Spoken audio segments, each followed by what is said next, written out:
ગુજરાત સરકારના મંત્રી બચુ ખાબડના બંને પુત્રો દાહોદમાં જે પ્રકારે મનરેગાનું કૌભાંડ થયું તેમાં આરોપી બને છે. ત્યાર પછી ધારાસભ્ય ચૈતર વસાવાએ આરોપ લગાવ્યા હતા કે કોંગ્રેસના નેતા હીરા જોટવાની પણ આ કૌભાંડમાં સંડોવણી છે. અને અંતે હીરા જોટવાની ભરૂચમાં મનરેગા કૌભાંડ મામલે તેમની અને તેમના પુત્રની ધરપકડ થઈ છે. અને આ મામલે ચૈતર વસાવાએ ફરી એક વખત પ્રતિક્રિયા આપી છે.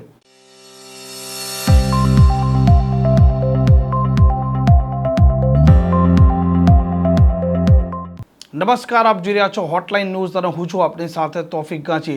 જે પ્રકારે દાહોદના ધાનપુર અને દેવગઢ બારિયામાં ગુજરાત સરકારના રાજ્ય કક્ષાના મંત્રી બચુ ખાબડના બંને પુત્રો કરોડ રૂપિયાનું જે મનરેગા કૌભાંડ થયું તે કૌભાંડમાં પેપર પર કેવળ ને કેવળ કામ પૂર્ણ થઈ ગયા છે તેવા બિલ રજૂ કર્યા પછી સરકાર પાસેથી પૈસા મેળવી લીધા અને બિલ પાસ કરવામાં જે સરકારી અધિકારીઓની ભૂમિકા હતી તે પોતે પણ આરોપી બને છે. મંત્રી બચુ ખાબડના પુત્ર અને પરિવારજનો પણ આરોપી બને છે.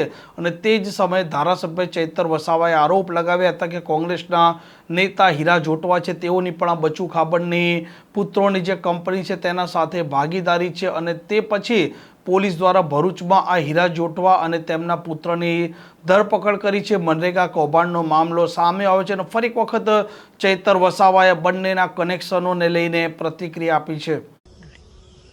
એક મહિના અગાઉ મેં પ્રેસ કોન્ફરન્સ કરીને પૂરા પુરાવા સાથે જાહેર કર્યું હતું કે મનરેગા કૌભાંડ એ માત્ર બચુભાઈ ખાબડ એમના પુત્ર જ નહીં પણ એમના પણ ગુરુ, એમના મનરેગાના માસ્ટરમાઇન્ડ હીરા જોટવાના પ્લાનિંગથી આ મોટું કૌભાંડ થયું છે. અને મેં ત્યારે પણ જાહેર કર્યું કે આ મનરેગા કૌભાંડમાં ભાજપ અને કોંગ્રેસના નેતાઓએ ભાઈ ભાઈ બનીને ભાગ બટાઈ કરી છે. ત્યારે અહીંના જ શાસક પક્ષના એક સાંસદે એમનો બચાવ કર્યો હતો. હીરા જોટવાએ મને ચીમકી ઉચ્ચારી હતી કે ગુજરાતમાં ક્યારે નહીં થયો હશે એવડો મોટો માનહાનિનો કેસ હું ચૈતર વસાવા પર કરીશ. ત્યારે આજે ભરૂચ એસપીએ જે પ્રેસ કોન્ફરન્સ કરી, આજે હીરા જોટવા એના દીકરાની ધરપકડ કરી, એના પરથી સાબિત થાય છે કે હું સાચો હતો. અને બીજી સાચી હકીકત એવી છે, હીરા જોટવા 2017-18 દરમિયાન આ આદિવાસી વિસ્તારોમાં આવ્યા ત્યારે તમામ મનરેગાની કામગીરી પંચાયતને અમલીકરણ બનાવીને કરવામાં આવતી હતી. પણ આ હીરા જોટવાએ પંચાયત મંત્રી બચુભાઈ ખાબડ, શાસક પક્ષના તમામ સાંસદો, ધારાસભ્યને સાથે રાખીને આ પંચાયત પરથી કામો આંચકી લઈને એમની જલારામ એન્ટરપ્રાઇઝ અને મુરલીધરન એન્ટરપ્રાઇઝ મટીરીયલ પૂરું પાડશે એવું આખું પ્લાનિંગ બનાવીને બચુભાઈ ખાબડના ઇશારાથી 5 જિલ્લામાં એજન્સીઓને ફીટ કરવામાં આવી અને દર વર્ષે એને રિન્યુ કરવામાં આવી. અને આ એજન્સીએ અને એના કોંગ્રેસના અને ભાજપના નેતાઓ બધા જ સાથે મળીને ક્યાંય પણ આ એજન્સીએ એક પણ ગાડી રેતી, કપચી, સિમેન્ટ, સળિયા નાખ્યા વગર બધા જ ભાજપ કોંગ્રેસના નેતાઓ સાથે મળીને આ બોગસ બિલો મૂકીને રોયલ્ટી કે જીએસટી વગર બોગસ બિલો મૂકીને કરોડો રૂપિયા સરકારી નાણાં એમણે સેરવી લીધા છે. અને આ એજન્સીમાં જેટલું પણ પેમેન્ટ જમા થયું લગભગ 5 વર્ષ દરમિયાન 5 જિલ્લાઓમાંથી 2500 કરોડ રૂપિયા એમાં જમા થયા. તેમાંથી અમુક નાણાં આ હીરાભાઈ જોટવા પોતે જ એના પ્રોપરાઇટર હતા, માત્ર કાગળ પર બીજાને પ્રોપરાઇટર દર્શાવતા હતા. તો આ તમામ નાણાં હીરાભાઈ જોટવાએ કેટલાક નાણાં સ્થાનિક નેતાઓને, અધિકારીઓને અને કેટલીક પાર્ટીઓને ફંડ આપ્યું છે.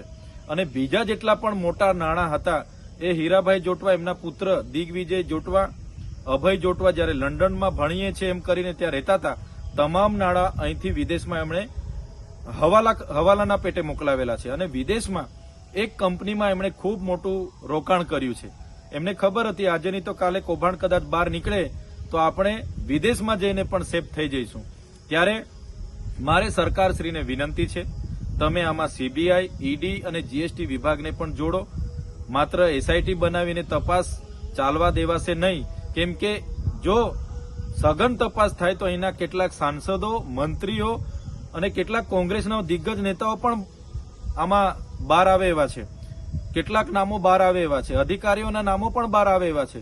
એમાં ટીડીઓથી લઈને નિયામક સુધીના નામો બહાર આવે એવા છે. એટલે એસઆઈટીને આ લોકો નિષ્પક્ષ તપાસ કરવા દેશે એવું મને લાગતું નથી. એટલે સીબીઆઈ તપાસ થાય, એની સાથે ઈડી, જીએસટી વિભાગ પણ જોડાય અને હવાલાના પેટે જે રકમ બહાર ગઈ છે એને પણ પાછી લાવવામાં આવે એવી અમે સરકારમાં માંગ કરીએ છીએ. સાથે સાથે જો સંતોષકારક તપાસ નહીં થશે તો આવનારા દિવસોમાં આ જે ભાજપ અને કોંગ્રેસના નેતાઓએ કરેલા કૌભાંડોને ઉજાગર કરવા માટે અને રિકવર કરવા માટે અમારે લોકોને સાથે રાખીને કલેક્ટર, એસપી અને નિયામકની કચેરીને ઘેરાવો કરવાની જરૂર પડશે. તો અમે 5 તાલુકામાં ઘેરાવા કરીશું. એટલે સરકારને જરૂર જણાશે તો અમે તમામ લોકોને સાથે લઈને ગાંધીનગર ખાતે પણ અમે ઘેરાવા કરીશું. એટલે સરકારને નમ્ર અપીલ છે, તાત્કાલિક ધોરણે આમણે એજન્સીમાં જમા થયેલા નાણાં ક્યાં ક્યાં વાપરેલા છે, વિદેશમાં કયા હવાલે મોકલેલા છે અને કયા નેતાઓ, કઈ પાર્ટી અને કયા અધિકારીઓને એ નાણાં ચૂકવેલા છે, તમામની તપાસ થાય, રિકવર થાય અને એ નાણાંનો ફરી અહીંના ગામોમાં વિકાસમાં ઉપયોગ થાય એવી મારી માંગણી છે.